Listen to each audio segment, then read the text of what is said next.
Hello everyone, my name is Gargi and today in this video lecture we are going to study the chapter 1 of our book It So Happened. Now the chapter 1 is how the camel got his hump. Now what is the meaning of the word hump? You must have seen something sticking out of on the back of a camel, right? That is what we call a hump, okay? So there is this story कि camel को अपना hump कैसे मिला?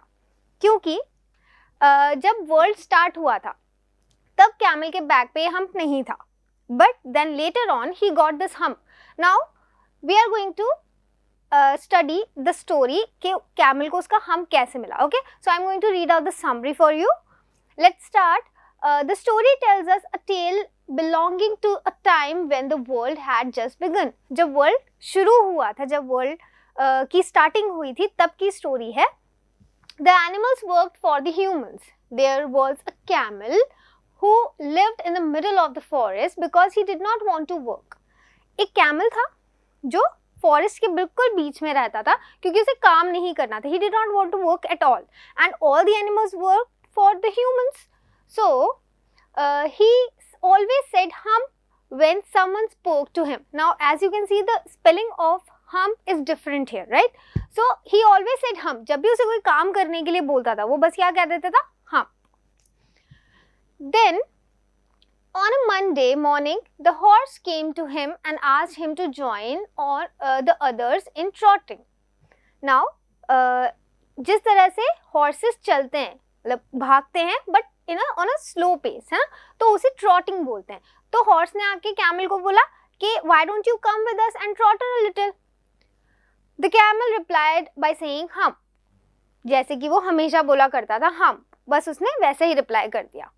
After a while, the dog came to him to ask him to join the rest of them in fetching things. He said hump. Dog आया, उसने बोला why don't you come with us and play fetch. जो fetch is what? Bringing things back.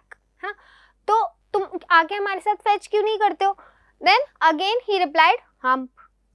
Similarly, when the ox came to him and asked him to plow like the rest of them, he replied with a hump. Again, जब ox ने आके उसे बोला ये why don't you come and plow with us, ताकि जो field है उसमें काम भी हो जाएगा. But again he replied hump. Now all three of them reported this to the man. अब वो तीनों क्या हो गए? परेशान हो गए क्योंकि they were working and camel he was not working at all. कुछ भी काम नहीं कर रहा था, वो बस बैठा रहता था और हम करता रहता था. तो वो तीनों इतना इरिटेट हो गए, इतना ज़्यादा गुस्सा हो गए that they went to the man उसकी शिकायत करने के लिए कि ये तो कुछ भी काम नहीं करता and we have to do all the work. So when the day was about to get over, the man called the horse, dog and the ox together and told them that they'd have to work double time. The hump thing won't work. Man ने उसको man ने aux को, dog को और horse को बुला के बोला कि you have to work double time. तुम लोगों को जो भी तुम अभी काम कर रहे हो उसका डबल काम करना पड़ेगा. क्यों? क्योंकि जो कैमल है, द हम्प थिंग, मैन ने उसे क्या बोला है? The hump thing, that thing with the hump thing, जो हम्प बोलता रहता है, वो तो बिल्कुल काम करने को रेडी ही नहीं है. So now you have to work double time. उसके काम का भी आप ही को कवर करना पड़ेगा. जो उसका वर्कलोड है, you have to work double time और उसका वर्कलोड भी आप ही को करना पड़ेगा. The three got angry and decided to hold a panchayat. Now अब वो तीनों और ज्यादा गुस्सा हो गए कि एक तो हम मैन के पास है ना, तो वो सॉल्यूशन निकाल रहे हैं और ऊपर से हमें बोल रहे हैं कि डबल टाइम कर लो. सो दे हेल्ड अ पंचायत. उन्होंने एक काउंसिल बुला ली, पंचायत बुलवा ली. It was only then that they found the camel who laughed at them and said hump again and left. और पंचायत में भी camel आया and he said hump and left, and the audacity of him that he was laughing at the three of them. तो उन लोगों को और ज़्यादा गुस्सा आ गया, वो लोग परेशान हो गए, उन्हें समझ में नहीं आ रहा था क्या करें क्योंकि camel तो कुछ करने को ही तैयार नहीं है, ना उसको किसी का डर है. So shortly after that, Jinn of all deserts. Now jinn here is a magical creature जो जिसके पास पावर्स होती हैं, ठीक है. तो वो सब इनका इंचार्ज था. एक तरह से हम ये मान सकते हैं कि जिन जो था वो सारे डेजर्ट्स का इंचार्ज था, जिसमें जो भी काम होगा वो उसकी मर्जी से होगा. Arrived and asked the reason behind the tree's anger. अब जिन आया और उसने पूछा कि why are you so angry? तुम लोग इतने ज़्यादा गुस्सा क्यों हो? The horse told him about their double shifts and that the reason behind it was a lazy camel who would not stop saying hum. अब horse ने बताया कि हम लोग गुस्सा इसलिए हैं because there is this camel जो कि सिर्फ हम बम करता रहता है, कुछ काम नहीं करता है, and we have to do his work too. The jinn took the matter in his own hands and went to see the camel. अब जिन ने बोला ठीक है, calm down, I'll take care of it. मैं उससे बात करूंगा और जो भी प्रॉब्लम है उस प्रॉब्लम का सॉल्यूशन निकाल दूंगा. You don't have to work double time. मैं कुछ ना कुछ करके कैमल को ठीक कर दूंगा. The camel was looking at his reflection in the water when the jinn found him. अब जब जिन उसे ढूंढने के लिए गया तो what was he doing? ऐसे ना अपने रिफ्लेक्शन को देख रहा था वाटर में. Like he was admiring himself. ऐसा खुद को देख के कि मैं कितना ब्यूटीफुल हूँ और कितना ज़्यादा अमेजिंग क्रीचर हूँ मैं, सबसे सुंदर एनिमल कौन है? मैं हूँ. ऐसे खुद को ना एडमायर कर रहा था वो. Reflection in the water when the jinn found him. The camel won't even reply to the jinn properly. और जब जिन ने उससे बात करने की कोशिश की तो he was showing him attitude कि वो जिन को भी एटीट्यूड दे रहा था और उससे भी प्रॉपरली बात नहीं कर रहा था, उसको भी वो हम्प में ही रिप्लाई कर रहा था.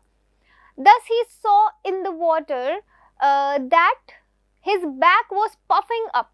It suddenly became a hump. और हम अब जिन को गुस्सा आया, जिन ने क्या किया? He gave the camel a hump.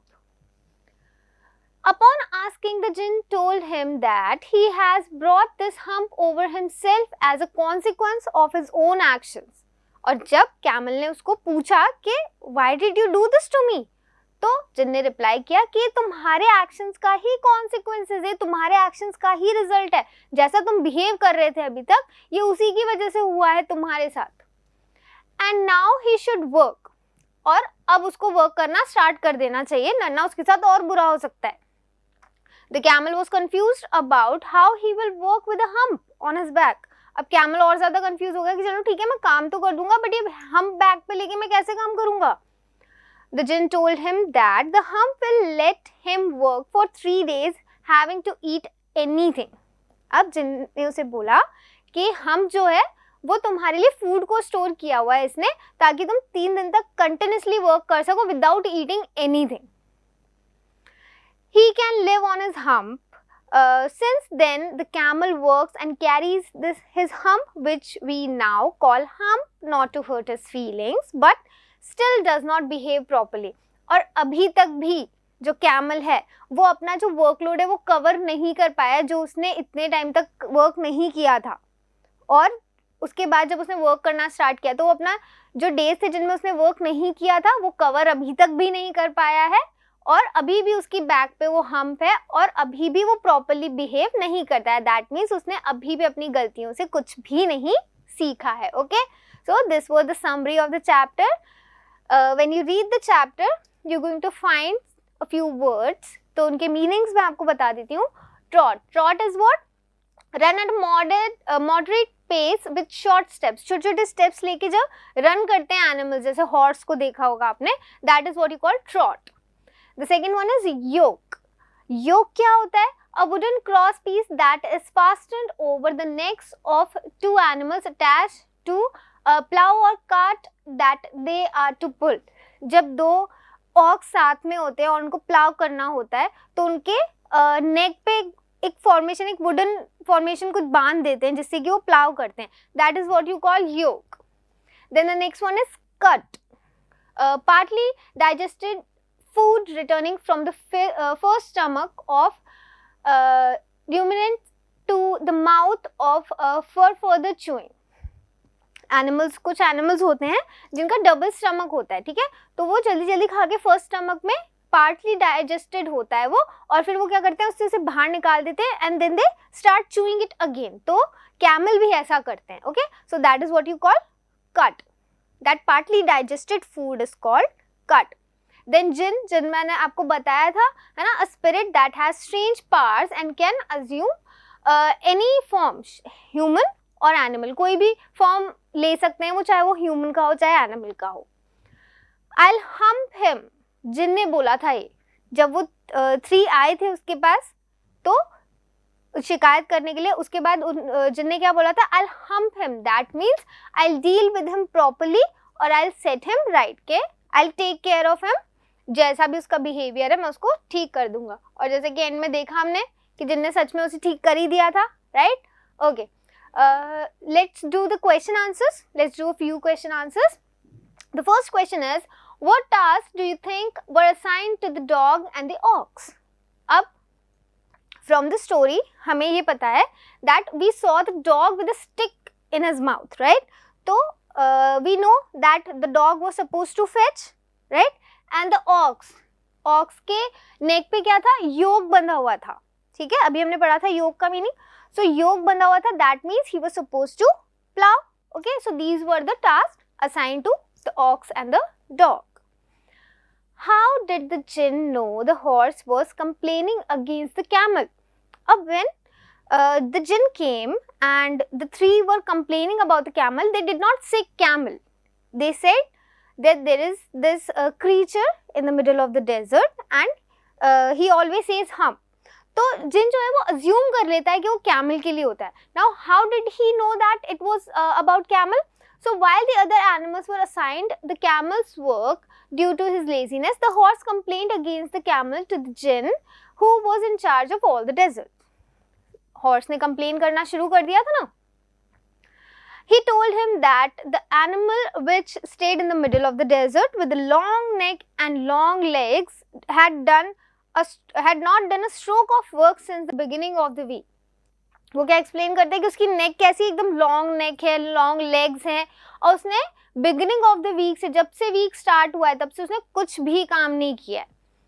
Hearing this, the jinn instantly understood that the horse was referring to the camel for his idleness who was not helping them in work. और ये सारी बातें सुन के the jinn instantly understood that the horse was talking about the camel. Okay. Now the next question. The camel was looking at his own reflection in the pool. What does it suggest to you about the camel? Now, when the jinn came and to find the camel, what was he doing? He was looking at his reflection in the water, right? So, what does it say about the camel? The camel was looking at its own reflection in the pool, which indicated that he was proud of his looks. He was proud, तभी तो अपने reflection को इतना देख के admire कर रहा था खुद को कि how beautiful I am. He was proud of his looks and appearance, especially his back. Perhaps he assumed that he was the most handsome looking animal and was admiring himself upon seeing his own reflection in the pool. He thought that he was the most handsome animal और वो खुद को देख के admire कर रहा था. Okay, next question. What according to the jinn was the use of the hump? When the jinn gave the camel a hump, then उसने पूछा था why did you do this to me, right? तो जिन ने क्या explanation दिया था? According to the jinn, the camel missed his daily work for 3 continuous days. 3 दिन तक उसने अपना work miss किया था. Hence he said that the camel would be able to perform his task for 3 days without eating. The hump on his back would help him to store food and use the energy derived from it without eating and work for a long time.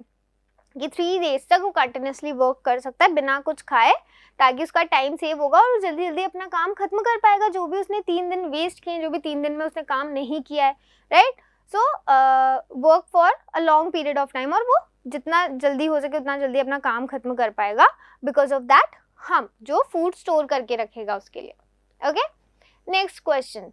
He has never yet learned to behave. Now the last line of the chapter, he has never yet learned to behave. In the light of this, what is the writer's opinion about the camel? Now writer का क्या opinion है camel के लिए इस line से?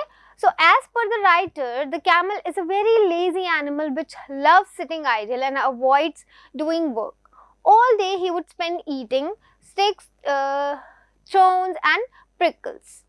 However, after he got the hump, the jinn asked him to go out of the desert and help the other 3 animals, horse, ox and dog, and also behave like others while working. जैसे ही जिन ने उसको हम दिया, so he asked him to go out of the desert, क्योंकि वो desert में क्यों रहता था, ताकि वो उसको काम न करना पड़े. बट अब उसके पास हम था, अब तो वो वाटर के फूड के बिना भी रह सकता था. तो उसे बोला डेजर्ट के बाहर जाओ and help the other animals in working. It was due to his laziness that he missed performing tasks for 3 days. The jinn told him that his hump would help him to store food and use the energy derived from it without eating food. It would also help him to finish the pending work and he would continue carrying the hump and living in the desert forever. Okay? अगर वो अपना काम cover नहीं करेगा, जो 3 days उसने waste नहीं किया वो कवर नहीं करेगा, that he would be living with that hump forever. और अभी तक आज तक भी जो कैमल है वो उसके पास हम्प होता ही है ना. दैट मीन्स उसने वो अभी तक भी अपने वो 3 days को कवर नहीं कर पाया जो उसने वेस्ट किए हैं. ठीक है, तो हमें भी ऐसे अपना टाइम वेस्ट नहीं करना चाहिए, क्योंकि जितना टाइम हम वेस्ट करेंगे वापस से वो टाइम नहीं आएगा और फिर हम लोग पीछे होते जाएंगे अपने वर्क में. तो हमें कैमल की तरह नहीं बनना है. ठीक है, हमें ऑक्स, हॉर्स और डॉग की तरह बनना है जो अपना काम टाइम पे करते हैं. Okay, so I hope you understood the chapter. It was a very interesting chapter, right? Good story. So read the chapter once and the word meanings are going to help you in understanding it better. Okay, thank you.